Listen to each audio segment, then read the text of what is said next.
Olá, caríssimos irmãos e irmãs, sejam bem-vindas a mais um áudio da Liturgia da Palavra e alguns pitacos que eu sempre dou, né?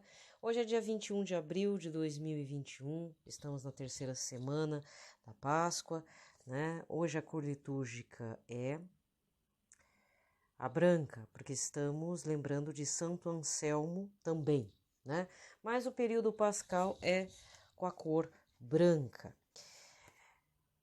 Na realidade, você deve ter reparado, de umas semanas para cá, poucas semanas, tá? Mesmo no período pascal ainda, eu resolvi fazer meio diferente aqui o canal, né? Em parte para me automotivar, né? E segundo também para dar algumas orientações também do mundo mundano, né? Porque aqui no Brasil, dia 21 de abril é dia de Tiradentes.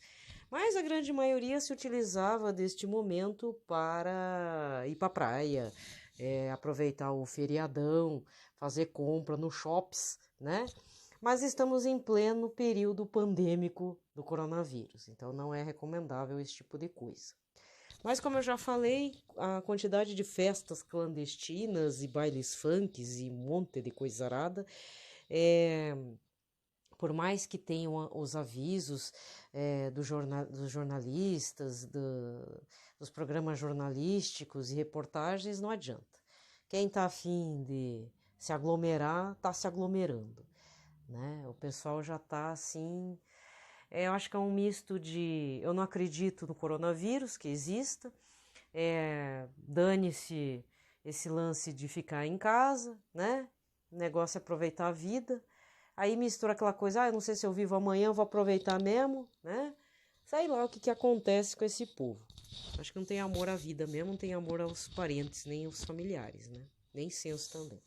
Mas aí eu não vou falar disso.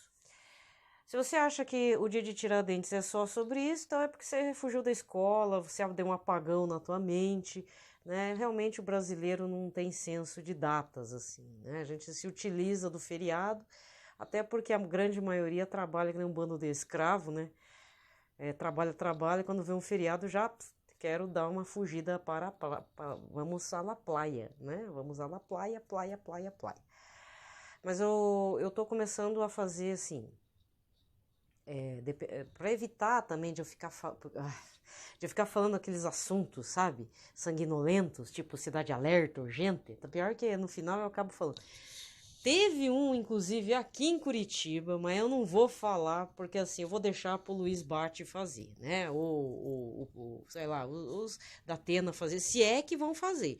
Mas teve um caso aqui que, olha, é difícil até para entender, tenho dó da vítima, de verdade. Não vou falar nada, mas eu vou avisar você, pessoa casada, principalmente mulheres. Presta atenção se seu marido não tá te traindo e o problema não é com mulher, é com o homem. Não é questão de preconceito, mas é que teve um caso que deu cadeia para 2 cidadãos aqui, tá? Porque, assim, aqui na cidade, eu já falei e repito, aqui o enrustido, a vida dupla, rola solta. Muitos homens que se dizem casados têm uma vida dupla com outros homens, fazendo programa e tal. Isso sempre teve aqui na cidade, sempre. Até celebridades, assim, que são bissexuais, vinham pra cá porque tinham uns esquemas aí. Muitos taxistas falavam. Porque teve uma fase da minha vida aqui que eu precisei pegar muito táxi para levar uma pessoa pro médico. E era cada história. Só que dessa vez o negócio virou crime, né? Fugiu da vida dupla, foi por um crime. Mas eu não vou falar porque, olha, é difícil até para explicar. Então, para evitar de eu estar falando esse tipo de coisa, então eu tô falando uma coisa, eu tô falando outra coisa, né? Uma coisa, outra coisa, né? Então, eu vou me utilizar do meu próprio canal, então ele é dividido agora assim. A primeira parte é pitaco. Quando eu entrar com a liturgia da palavra, na sequência, aí eu vou estar falando sobre algum diário, alguma revelação privada. Essa semana eu estou com Santa Gertrudes de Elfta, Mensagem da Misericórdia Divina, edições Subiaco, tá? Acho que é uma referência ao Monte Subiaco, né? Lá do São Bento. Certo? Então, essa primeira parte eu vou estar falando de quem? De Tiradentes, né? Talvez você tenha aí uma praça Tiradentes, como é o caso aqui, ou uma rua Tiradentes, um bairro, não sei, né? alguma estátua há de ter, ou alguma praça, algum busto há de ter de Tiradentes. Tá? Lá em Minas, inclusive, talvez tenha alguma manifestação e tal. Mas vamos lá. Segundo, né? Mas eu vou dar 2 focos aqui sobre Tiradentes. Primeiro, o contexto, para fazer você lembrar, porque às vezes, né? Porque eu também, em matéria de data, sou péssimo. Mas foi o seguinte, certo? Conjuração Mineira, ou na verdade, Inconfidência Mineira, tá? Foi em 1789, redundou na morte de Tiradentes em 1792. Então o negócio não rendeu muito. Só para atualizar o que foi Inconfidência Mineira, o qual o senhor Tiradentes, ou com o nome, esse é o nome de guerra, né? Porque o nome de batismo é Joaquim José da Silva Xavier. Mas ninguém conhece ele como senhor Joaquim José da Silva Xavier, mas mais conhecido como Tiradentes. Foi, na realidade, um movimento rebelde organizado pela elite intelectual, política, mas principalmente intelectual, do estado de Minas Gerais. Tá? Essa elite rica não queria pagar os impostos abusivos cobrados pela metrópole, porque a gente não pode esquecer que ainda estamos em período colonial, ou seja, o rei de Portugal detinha as terras brasileiras como colônia, porque a nossa independência, né, nós bem sabemos, foi em 7 de setembro de 1822, com Dom Pedro I, mas tá longe ainda. Tá próximo, mas não tá tão próximo assim, né? Ainda falta aí uns 30 aninhos, algo do gênero. Então, nesse meio tempo, os revoltosos não queriam pagar tantas taxas. Ainda mais que Minas Gerais, nós bem sabemos, foi o estado, foi a região do Brasil que mais... Por que é Minas? Porque ainda tem, né? Deve ter ainda muito ouro, muitas pedras preciosas, mas principalmente a mineração do ouro. Então, tudo ia para a metrópole, para Portugal. Essa elite culta tinha estudado na Europa, né, entrado em contato com as ideias liberais do iluminismo, ideias que também impulsionaram a independência dos Estados Unidos, que já havia acontecido em 1776. Então, motivados com a independência norte-americana, com os vizinhos lá de cima, haviam movimentos, não apenas em Minas, mas aí eu não vou entrar nas outras regiões, mas tinha lá no Nordeste, Conjuração Baiana e tal, com os ideais republicanos, tá? Entre os inconfidentes destacaram-se Cláudio Manuel da Costa, que era poeta, então na parte de literatura você vai ver, Tomás Antônio Gonzaga, poeta também, aí tinha padres, tinha mineradores, latifundiários, né? Haviam coronéis, né, que tinham aqueles títulos de coronéis, só que o mais pobrinho da situation lá, que não tinha posses nenhuma, era justamente o senhor Joaquim José da Silva Xavier, que, se não me engano, ele era alferes, militar, mas, entre outros ofícios, era o dentista da época. Devia ter o buticão, né, com aquela alicatão assim, e tirava os dentes, por isso que virou o Tiradentes. O plano dos revoltosos da Inconfidência Mineira. Os projetos dos Inconfidentes incluíam medidas como, primeiro, libertar o Brasil de Portugal, criando uma república com o capitão em São João del Rei, lá em Minas, hein? Olha que chique. Adotar uma nova bandeira que teria um triângulo no centro com a frase latina libertas que será também. Eu não sei se é assim que fala em latim, mas é liberdade ainda que tardia. Mas nós bem sabemos que essa é a bandeira do estado de Minas Gerais. Tá bem lá certinho. Desenvolver indústrias no país. Isso em pleno século XVIII, hein? Criar uma universidade em Vila Rica, já que a elite preocupava-se com a educação de nível superior. Mas nós bem... Agora eu vou fazer um outro pitaco aqui, um sub do sub aqui, uma subobservação. Essa questão de educação no Brasil, então, isso mostra essa deficiência da educação no Brasil e principalmente essa falta de apoio do governo federal até hoje, tá? Então eu vou fazer um paralelo com hoje.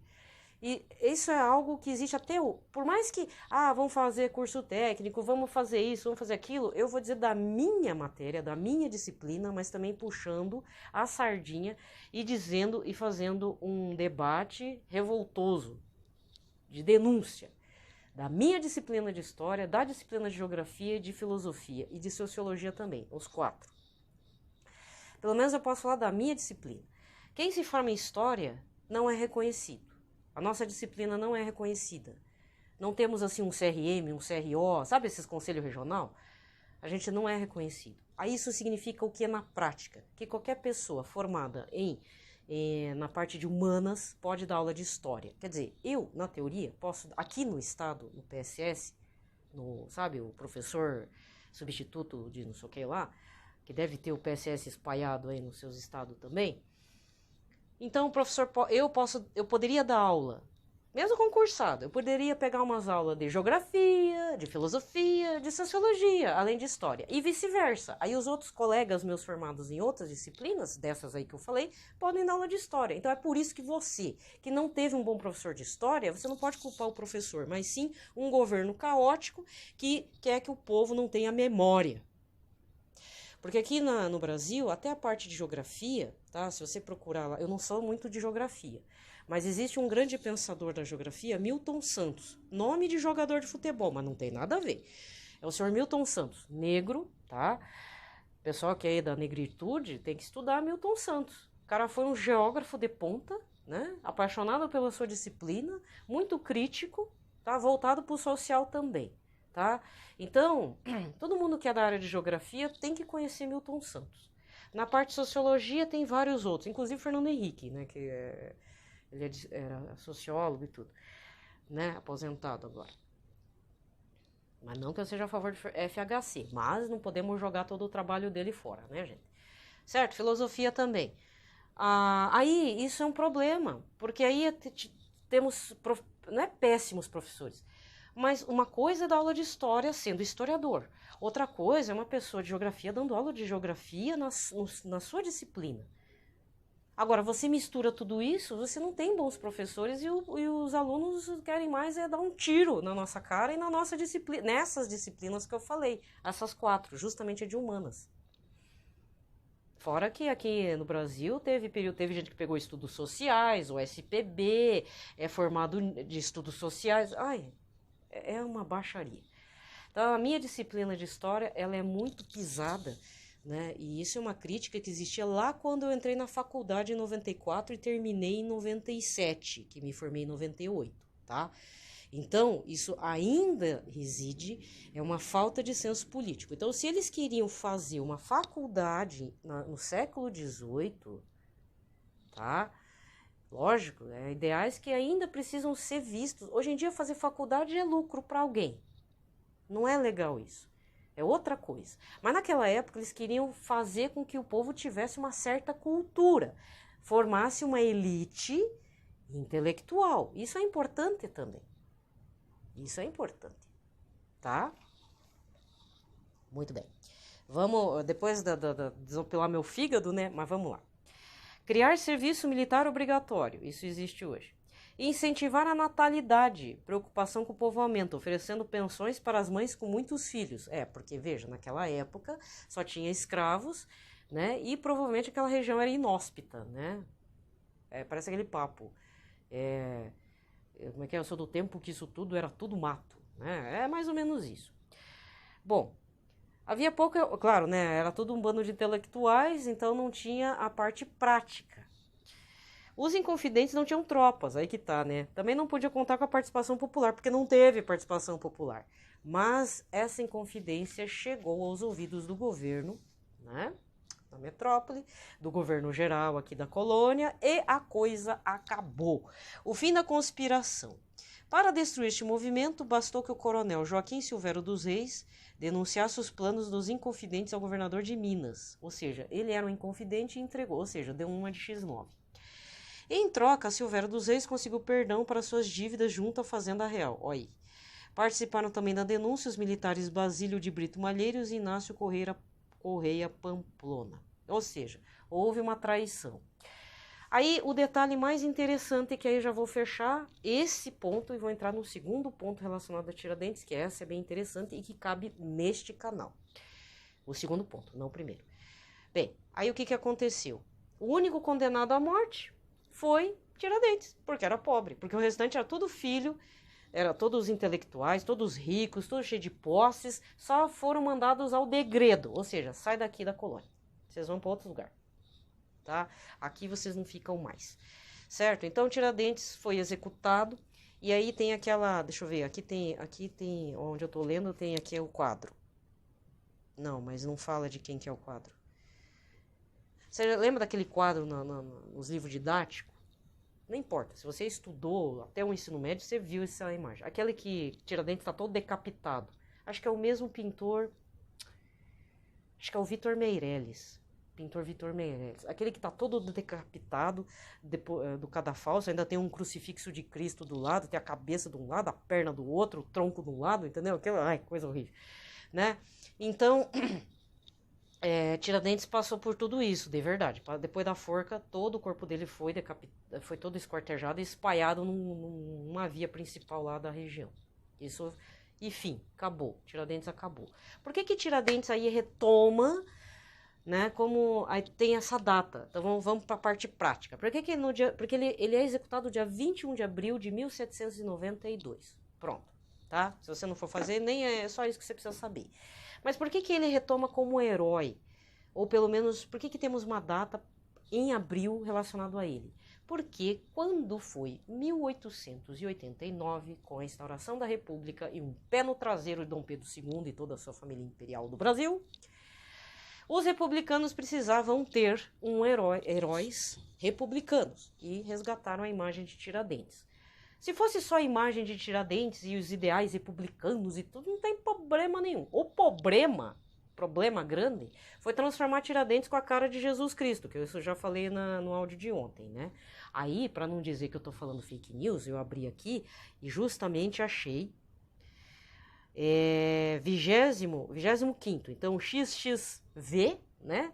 Em algarismos romanos, então 25º Encontro Estadual de História da AMPU São Paulo. AMPU é uma organização que todo ano faz encontros de historiadores, pesquisadores, professores em todos os níveis, né? Quem quer tá colocando até trabalhos e tudo, tem a AMPU nacional e tem as AMPUs estaduais, então AMPU ANPUH, certo? Aí tem um artigo aqui, a construção da imagem de Tiradentes como Cristo brasileiro nos anos iniciais da República. Proposta de estudo da professora Lauro Morales Borges, certo?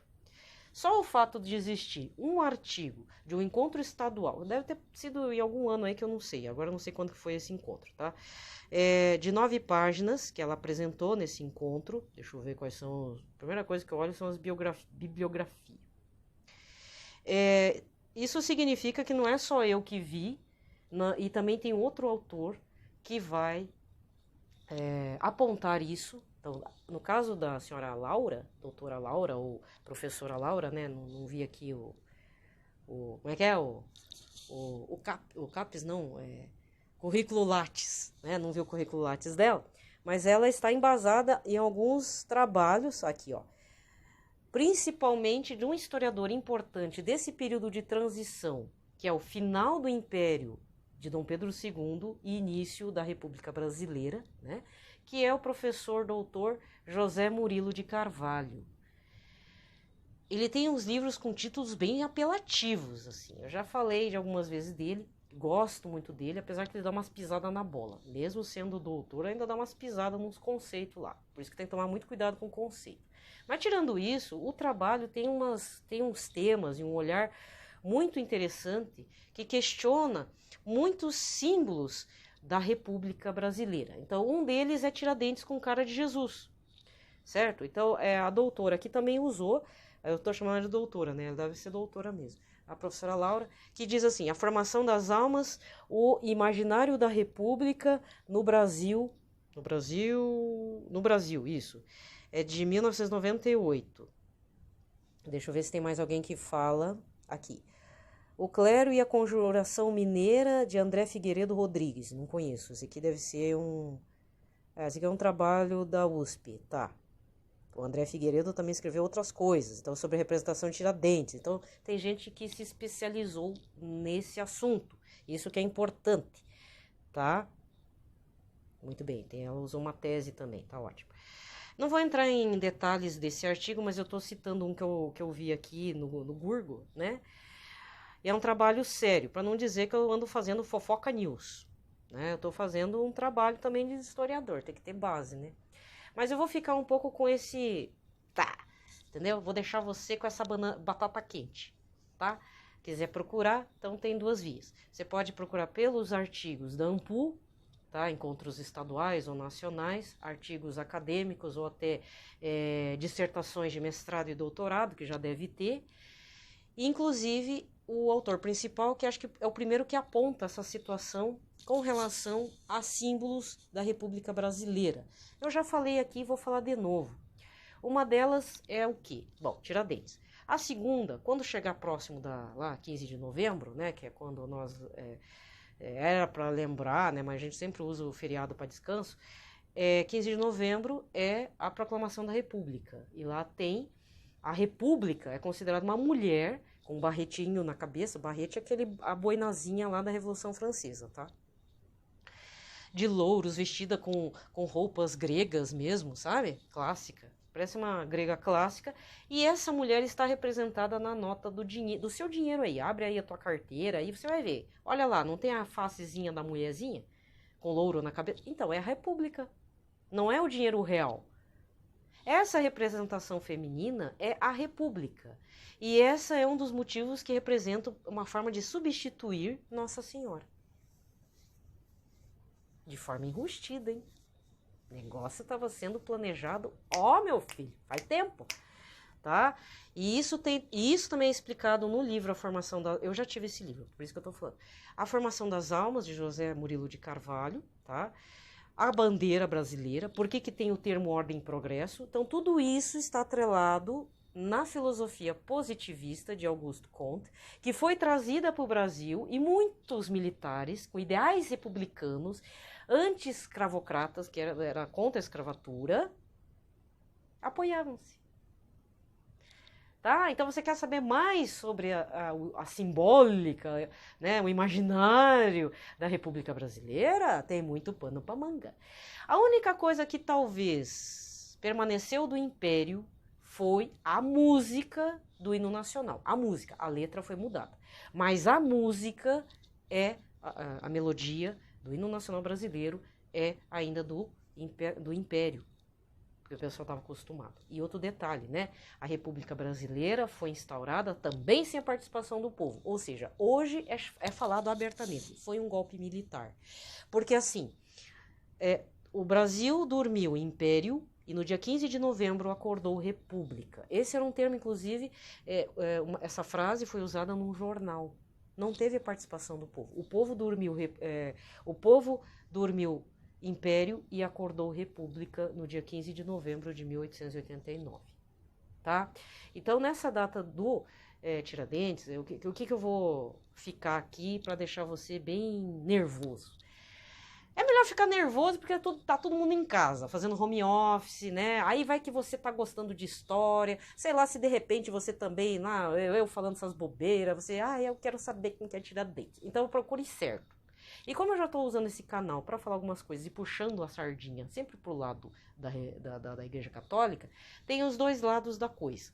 Muitos livros didáticos, eu também já fui assim, né? E outros livros de referência, sempre nós estamos tacando pedra na Igreja Católica. Eu já fui assim. Só que sempre tem o outro lado, né? Inclusive dentro da proclamação da República Brasileira, uma das questões que redundaram nesse golpe militar foi também um lance chamado questão religiosa. É só você procurar lá que você também encontra. Teve um bafafá lá. Foi um dos estopins, tá? Mas eu também tinha falado ontem sobre um mural que existe em Brasília sobre Tiradentes, feito por Cândido Portinari. Aí eu vou explicar o seguinte, eu nunca fui para Brasília, eu nunca vi esse mural, mas um dia eu fiz um trabalho, precisei fazer um trabalho sobre Tiradentes por algum motivo, na faculdade mesmo. E aí, eu encontrei um livro, que era justamente um livro da exposição desse mural. Deixa eu até... Bom, na época... Pelo menos, eu não sei porque eu tô falando Brasília, eu tô lendo aqui um artigo e esse painel foi feito uma encomenda para Cândido Portinari em 1949 por uma por uma importante família mineira, pelo menos aqui o que diz, um artigo do Memorial da América Latina, em São Paulo, capital, né? Tá certo. Para decorar o saguão do Colégio Cataguases. Não, porque não sei, falei, desculpa, foi fake news, não é Brasília não, corta isso. Em 75 foi adquirida pelo governo do estado de São Paulo e está no Memorial da América Latina desde a sua inauguração em março de 1989. Só que ele foi restaurado, tá, em 2011 e podia ser visitado, tá? Desculpa aí, falei fake news. Não sei por que eu fiquei com Brasília. É que eu não tenho mais esse trabalho sobre Tiradentes. Deixa eu ver. Bom, é que eu tô tentando achar uma imagem para eu ver, mas é isso mesmo, tá? Ele hoje em dia está no Memorial da América Latina. Não sei por que eu coloquei Brasília. Mas enfim, ele é um mural gigante, tá? Quem estiver em São Paulo dá para dar uma olhada, mas ele lembra um pouco uma via sacra, se for vista, porque não tem realmente uma representação aqui via internet para eu dar uma ideia, porque ele é totalmente colorido. Cândido Portinari tem aquela forma de fazer meio cubista, né? São linhas um pouco duras, mas a suavidade da cor, né, dá uma quebrada nessa coisa meio forte assim do traço dele. Eu gosto muito de Cândido Portinari. Muitas obras ficaram reclusas em como é que se diz? Eu lembro, quando eu era criança, saía muito na TV. Você que tem alguma obra de Cândido Portinari, informe para as famílias que eles querem saber, eles querem fazer a catalogação de toda a obra, né, de Cândido Portinari, porque ficou assim, ele aceitava muitas encomendas, então muita coisa ficou em coleções privadas. Então, no início da década de 80, a família de Portinari pediu, né, para que as pessoas informassem. Então, até vale um apelo, né? Se você conhece alguma obra de Cândido Portinari que está sob a guarda de alguma família de forma privada, acho que deve ter os descendentes que estão fazendo a catalogação das obras dele. Ficaram perdidas mesmo. Hoje em dia, acho que não, já está catalogado. Uma das obras é esse, Mural de Tiradentes, tá? Que está no Memorial da América Latina. Agora eu tenho que repetir para não esquecer. Outro trabalho muito importante de Cândido Portinari, que se não me engano foi restaurado e agora colocado à visitação, está na ONU, é o Guerra e Paz. Então é um mural enorme, né, na vertical, né, e o mural do Tiradentes é na horizontal. Então, mas ele tem grandes trabalhos, né, são trabalhos, eu falo a verdade, sou meio suspeita, eu gosto bastante. Né? Não é porque é brasileiro, mas eu não sei porque o traço dele é diferente. Mesmo tratando, ele tem uns trabalhos sociais, né? Por exemplo, Família de Retirantes, que é as lágrimas da família lá do sertão nordestino. É uma família que está toda magra, seca, e as lágrimas são grossas, né? Estão chorando por causa da seca. Né? Então ele tem ele tem também esse apelo talvez modernista, né? Aí eu teria que dar uma estudada, né? Porque eu não sei o contexto de Cândido Portinari. Mas provavelmente ele tem esse lado do modernismo brasileiro, né? Que visa, é uma mistura do romantismo, podemos dizer assim, mas com algo tipo, para você entender, né? Um apelo ao brasileiro ter orgulho de ser brasileiro, da cultura brasileira. Isso veio da intelectualidade da época, teatrólogos, pintores, escritores, poetas e assim vai. Né? Então, muito provavelmente, Cândido Portinari tem aí que tá, isso entra muito no seu trabalho. Então, provavelmente, se você um dia ver o mural ao vivo e a cores, então você tem que entender, primeiro, a ideologia do pintor, que se ele estava muito presente no movimento artístico da época, porque os artistas se conversavam, né? Pintores, poetas, escritores, intelectuais formados, etc., daquela época, né? E como ele fez o mural em 49, tem que entender também os motivos que levaram ele a aceitar essa encomenda, a fazer esse trabalho, tá? Mas ele tem como ele fazia muitos murais. Não sei por que me veio que lembra um pouco uma via sacra, até porque foi se infundido no nosso imaginário coletivo inconsciente do brasileiro, que Tiradentes sempre teve que ser barbudo, cabeludo, com a forca, né, com o laço da forca no pescoço, vestido de túnica branca. Mas por quê? Né? Quando não esquartejado, ou quando não está com a cruz do crucificado perto, como é o caso do quadro de Vitor Meirelles. Né? Então fica essa dúvida, fica esse questionamento, fica essa coisa crítica. Então nem sempre as coisas que nós vemos têm um senso inocente. Não é inocente. Por algum motivo foi feito. E eu estou explicando e dando um contexto para todos, né? Aí quiser me chamar de mente delirante, aí é problema de vocês, né? Vai estudar então, né? Como diz, vai lá e estuda. Aliás, esse é o meu objetivo, né? Que dê um pouco de... Pô, para de cair em certos contos da carochinha, né? Aliás, ser historiador é ser chato mesmo, tá, gente? Infelizmente é isso. Muito bem, agora chega. Vamos para... Cadê? Não é liturgia das horas. Vamos para a liturgia diária, né? Pronto, acabou a primeira etapa. Agora vamos partir para a segunda etapa, que é um pouco mais curtinha, tá? Então, eu espero que vocês tenham entendido, ficado com a cabeça quente com relação a Tiradentes. E eu espero que vocês nunca mais olhem para Tiradentes com o mesmo olhar que você tinha lá no banco escolar da 4ª série. Meu Deus, acho que você nem é da 4ª série, você deve ser você é do 5º ano, né?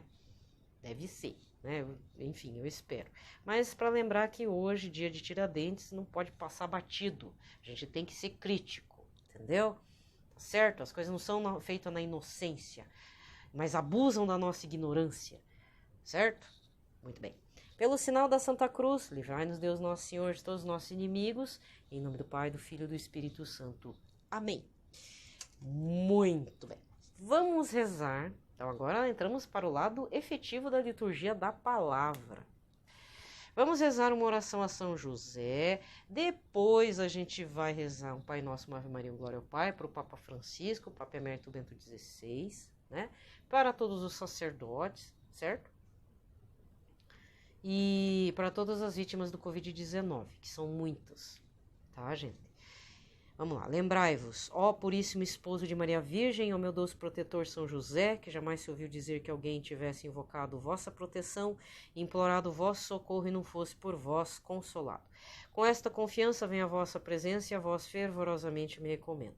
Não desprezeis a minha súplica, ó Pai adotivo do Redentor, mas dignai-vos acolhê-la piedosamente. Amém.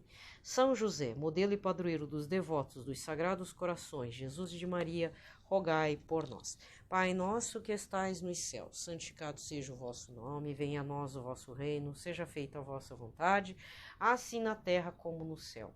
O pão nosso de cada dia nos dai hoje, perdoai-nos as nossas ofensas, assim como nós perdoamos a quem nos tem ofendido. Não nos deixeis cair em tentação, mas livrai-nos do mal. Amém. Ave Maria, cheia de graça, o Senhor é convosco, bendita sois vós entre as mulheres, e bendito é o fruto do vosso ventre, Jesus. Santa Maria, Mãe de Deus, rogai por nós, pecadores, agora e na hora de nossa morte. Amém. Glória ao Pai, ao Filho e ao Espírito Santo, como era no princípio, agora e sempre. Amém. Outra coisa que... Aí eu não vou lembrar quando é o dia da bandeira, né? Porque o dia do hino nacional foi esse mês também. Mas vai ter o dia da bandeira, né? A nossa bandeira nacional é a mesma, assim, no geral, tirando o meio, aquela... Né, porque o que é a bandeira nacional brasileira? É a bola azul com as estrelinhas brancas com os dizeres ordem e progresso. Mas a cor verde e amarela sempre foi a mesma, aquele fundo sempre foi o mesmo. Mesmo no Império. Então, o pessoal fala aquelas coisas quando a gente... eu cresci aprendendo aquilo, né? É o verde das matas, o ouro a cor amarela do ouro do Brasil. Isso eu acho que é a explicação mais ridícula. Eu desde criança achava ridículo, mas deve ter sido feito por algum poeta, né? Não sei. Mas não tem nada a ver, gente. Porque a bandeira do Império, se você pegar, o fundo é o mesmo. Essas cores verde e amarelo era para dizer que era da casa lá real, né? Que agora me fugiu o nome, que é a da família do imperador Dom Pedro II. Então, para não ser muito brusco, o Império só trocou o meio, tirou o brasão da família imperial e colocou ordem e progresso e a bola azul, né? mas ele remonta essa tradição familiar real da casa, eu não lembro se é dos Habsburgo, alguma coisa assim, que quando a gente vai ver nas Olimpíadas, o uniforme lá nas Olimpíadas da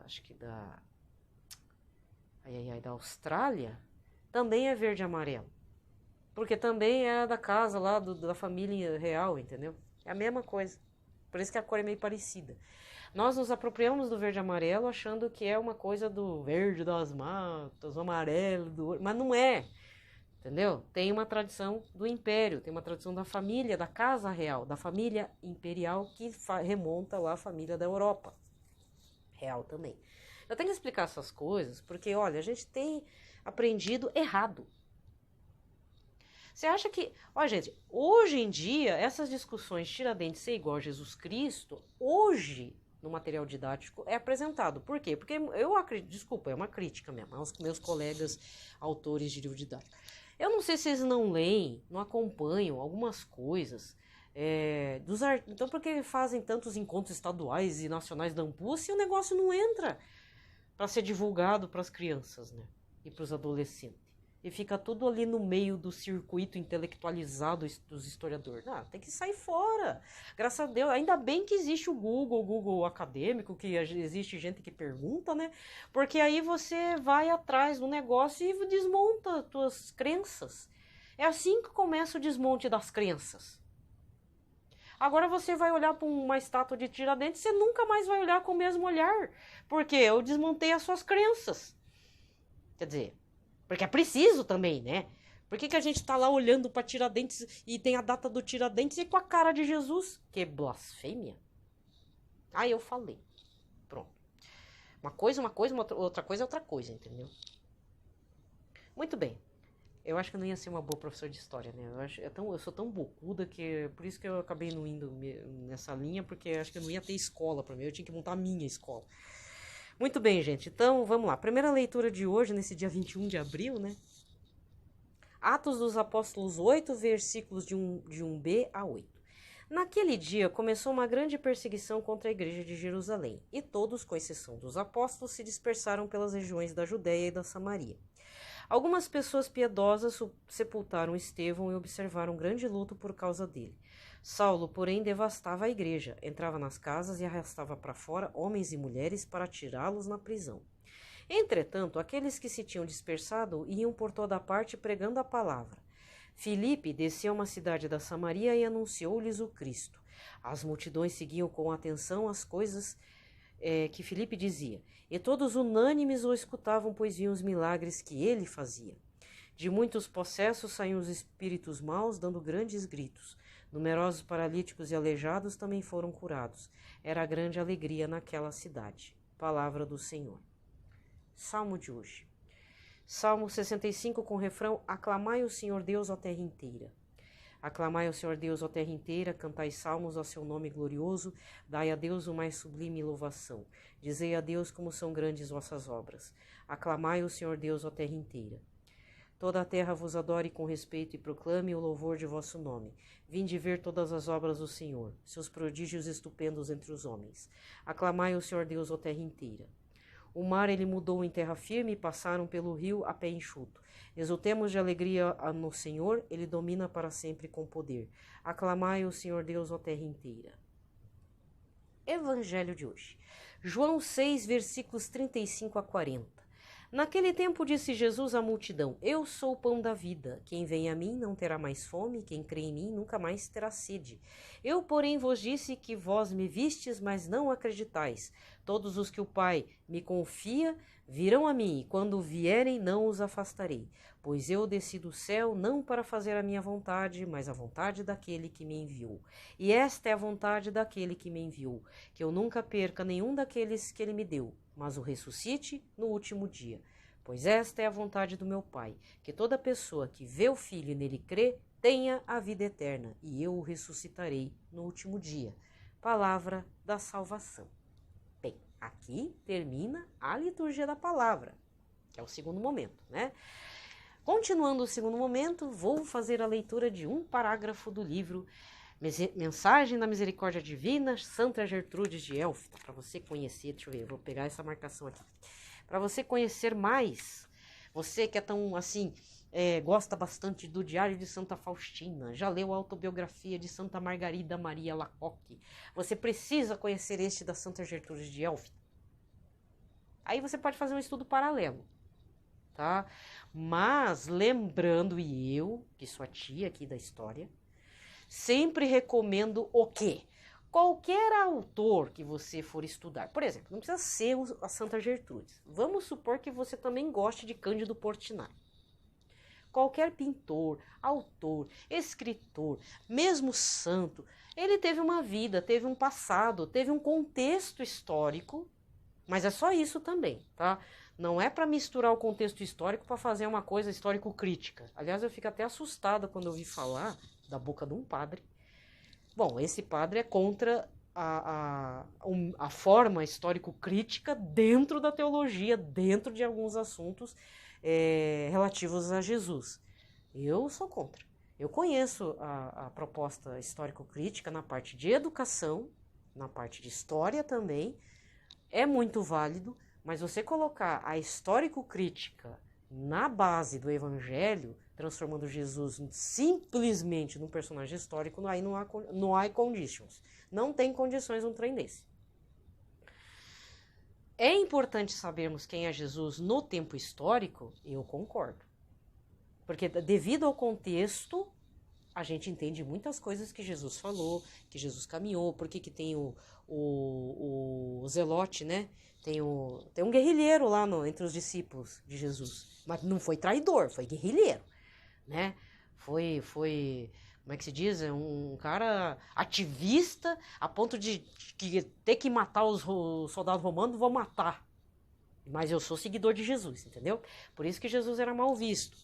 Isso, e entre outras coisas, assim, para entender o cotidiano, né? É a mesma coisa isso. Se você quer fazer um estudo comparativo, vamos voltar para cá. Vamos esquecer o histórico-crítico, que eu vou falar a verdade, eu não sei o que acontece dentro daqui entre os padres, dentro da teologia, não sei que linhagem que é essa que fala, eu prefiro não saber, porque eu conheço histórico-crítica, ela é uma ideologia de esquerda, é válida dentro da educação, é válida dentro de uma historiografia, tá? Eu não jogaria fora, mas dentro do Evangelho de Cristo não dá, tá? Então essa fica a minha opinião. Então assim, qualquer pessoa importante que produziu algo que agora está no passado, Cândido Portinari, Tiradentes, quem matou Tiradentes, o governo... Esse contexto histórico é importante saber na medida em que, por exemplo, você está fazendo um estudo comparativo. Então, no caso aqui das santas. Há uma distância grande de séculos entre Santa Gertrudes de Elfta, Santa Margarida Maria Lacoque e Santa Faustina. E fora isso, a questão temporal, existe a questão geográfica. Porque são três pessoas, mulheres, que estão em regiões geográficas diferentes, e isso diz muito, porque a cultura também muda, e a língua também, né? Então é importante datar da onde... Então, Santa Gertrudes é do século XII, se não me engano, tá? Santa Margarida me fugiu, eu tenho que pegar a autobiografia dela para saber. Santa Faustina, 1900, década de 30 do século XX. Né? Só que são regiões totalmente diferentes. E Jesus, do Sagrado Coração, do coração misericordioso, do seu peito aberto, ele se mostra para essas três santas. Entendeu? Então, nesse ponto, um estudo comparativo, se você, já que está aí isoladinho, e tiver o livro, ou se tiver Santa Margarida Lacoque e Santa Faustina, também dá. Por que não? É o mesmo Jesus. Jesus está se mostrando. Santa Gertrudes não fala do Sagrado Coração. Quem vai instaurar a devoção ao Sagrado Coração? Santa Margarida Maria Lacoque. E aí Santa Faustina ainda dá um outro... o encontro que ela tem com Jesus é outro, no sentido assim, com uma outra cor. Não é outro, desculpa. É com uma outra cor. É Jesus do peito aberto, de Jesus misericordioso, mas a partir do sacrifício na cruz. Porque se você faz sempre o terço da misericórdia, você vai observar Eterno Pai, eu vos ofereço o corpo e o sangue, a alma e a divindade de vosso diletíssimo Filho, nosso Senhor Jesus Cristo, em expiação aos nossos pecados e do mundo inteiro. Pela sua dolorosa paixão, tende misericórdia de nós e do mundo inteiro. Então, se você faz sempre a recitação, e se você parar para meditar, você vai observar que todo o sacrifício que Jesus fez de sangue, com as 5 chagas abertas e coração aberto, né, é um sacrifício único em expiação dos nossos pecados. Isso já é também muito didático, tá? Então, antes que acabe meu tempo, que eu tenho 1 hora tem que ser menos de 1 hora, porque senão o meu gratuito acaba, né? Tá, eu tô no livro 3, Confidências Espirituais, então é a santa falando para outras colegas da congregação, né? Ela está relatando. Eu estou no parágrafo 23, mas deixa eu ver qual que é o capítulo. Capítulo 18, preparando para a comunhão e diversos assuntos. Vamos ver. Não, bom, vou no parágrafo 23, estava marcado, mas não lembro por quê. Ao orar por uma pessoa que por uma falta leve se abstivera de receber o corpo do Senhor, a fim de não escandalizar os que a vissem comungar, ela recebeu em resposta esta comparação. É Jesus falando com a santa. Quando uma pessoa nota uma mancha em sua mão, logo procura lavá-la, e depois disso não só a mancha desaparece, como também suas mãos ficam mais limpas do que antes. O mesmo acontece às vezes com os meus eleitos. Eu permito que caiam em uma falta leve para que assim, arrependendo-se, sua humildade os torne mais agradáveis aos meus olhos. Porém, alguns contrariam este benévolo desígnio porque, desatentos à beleza interior, que me causou agrado após a sua penitência, preocupam-se apenas com uma limpeza exterior, dependente do juízo dos homens. Assim sucede, por exemplo, quando, temendo serem considerados culpados por não se terem preparado cuidadosamente para receber o sacramento, não se preocupem em aproveitar a graça que lhes dou ao recebê-lo. Tá? E tem outros assuntos relacionados a esse nos parágrafos seguintes. Os parágrafos desse diário,